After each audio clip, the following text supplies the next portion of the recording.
今天给大家唠唠神陆逊啊，这个武将牛逼了，最强摸牌白之一。神陆嘛，把我陆神的名字倒过来，他就是神陆。没有信仰之力，但我有信仰之名。神陆逊是神将里面相对比较受欢迎的一个将，很多朋友说他是最眉清目秀的神将。确实啊，你看看其他神将，那都是什么妖魔鬼怪啊，一会儿梦魇的，一会儿修罗的，一会儿铠甲合体。咱这个陆逊看起来他至少是个人样啊，确实帅啊，又帅又强。神陆逊的原话有很多细节啊，咱先看手上拿的这个剑啊，他这个剑不是陆神拿的那个马来剑，这是孙权赐给陆逊的尚方宝剑，用来震慑那些不服陆逊领导的老将。有个老话叫宝剑不出鞘，出鞘必见血。神陆的尚方宝剑刚出鞘一点点，他就见血了。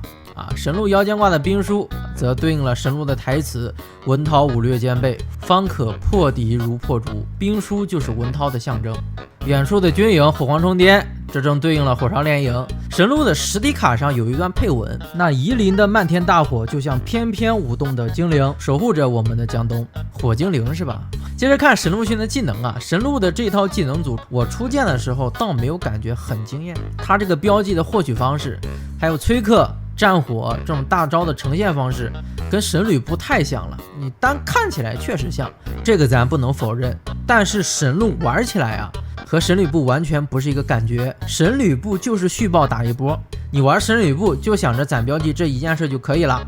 你放不出来神分，你神吕布就是废物啊，一条路走到黑，你只有一个主干道。而神陆玩起来相对就比较开放了，你是有更多选择的，哪怕两个大招都没整明白，你就靠你基础的个人能力也能赢。我们先看一技能军略锁定技，当你受到或造成一点伤害后，你获得一个军略标记。军略没啥说的，就是一个获取标记的途径啊，受伤或者打伤都能拿标记啊，跟神吕布的狂暴标记一样啊。设计师为了让军略和神吕布的狂暴看起来有区别啊，他还专门把受到一点伤害，其中这个一点换到了造成伤害这边啊，造成一点伤害正好是反过来的，那你反过来确实就有区别啊。接着看崔克，出牌阶段开始时，若军略数量为奇数，你可以对一名角色造成一点伤害；若军略数量为偶数，你可以横置一名角色并弃置其区域内的一张牌；若军略数量超过7个，你可以移去全部军略标记，并对所有其他角色造成一点伤害。神陆逊这个将的创新点就在于它的奇偶数机制，标记为奇数1357这种，出牌阶段开始它就可以打1点智商；偶数0246这种，它就可以横置一名角色然后弃牌。神陆逊玩的点就在这儿，你要把控好你自己的标记状态是奇还是偶，关键时候啊，你想打智商你没整出来，关键时候你想拆队友的兵了判定你没拆出来，那就尴尬了。而这个标记状态呢，也不由你一个人说的算，你自己打伤能加，别人打你也能加，所以你神陆逊偶尔也要刻意的去卖一卖血，比如说火攻自己，造成受到各一点伤害，你这个时候就能拿2个标记。崔克这个技能奇数偶数这个收益差距还是很大的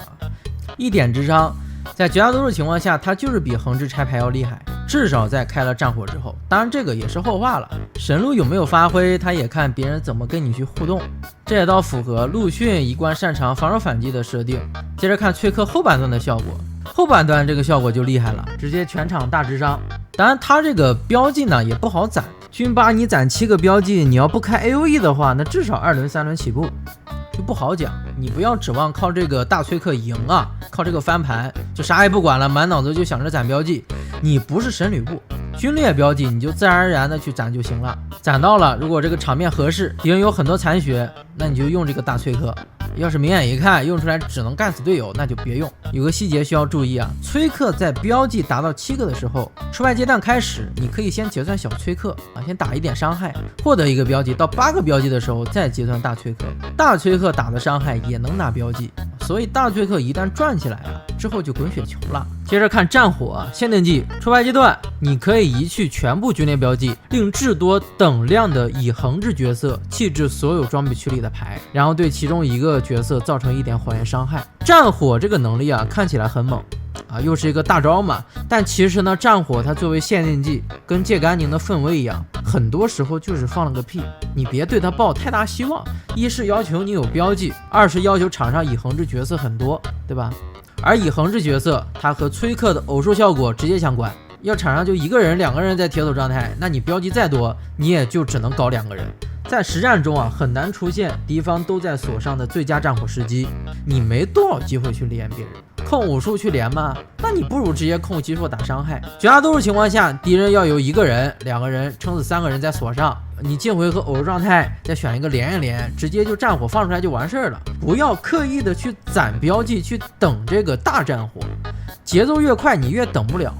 当然，真要有那种慢节奏局，你也可以玩这种大战火流。战火主要是用来瓦解敌方的装备优势的，它强压制就压制在这儿。那这里呢，还有一个和神溜背联动的细节。神溜背的结营第一句话就是你始终处于恒之状态。那这家伙整的，我神鹿放战火，怎么着都能烧到你神溜背，除非说你让神猪哥过来给你放大雾，这就有一种血脉压制的感觉了。整体来看，神鹿训的设计在神将里面是非常清新脱俗的。他虽然没有任何过牌能力，但他强大的技能之伤、技能之魔，足够让他应对各种复杂的实战对局。要伤有伤，要拆有拆，那你还要啥呢？神鹿在我心目中就是最好的标记将，3个技能都需要运用到标记。按理来说呢，它呈现起来会很臃肿，但实际操作你会发现这3个技能联动起来无比丝滑。尽管啊神鹿有神吕布的影子在，但他还是赛出了自己的风格，也彰显出了陆逊的个人魅力，那这就很值得肯定。军略绵复，制敌千里，文韬武略兼备，方可破敌如破竹。摧敌心神，克敌计谋，克险摧难，军略当先。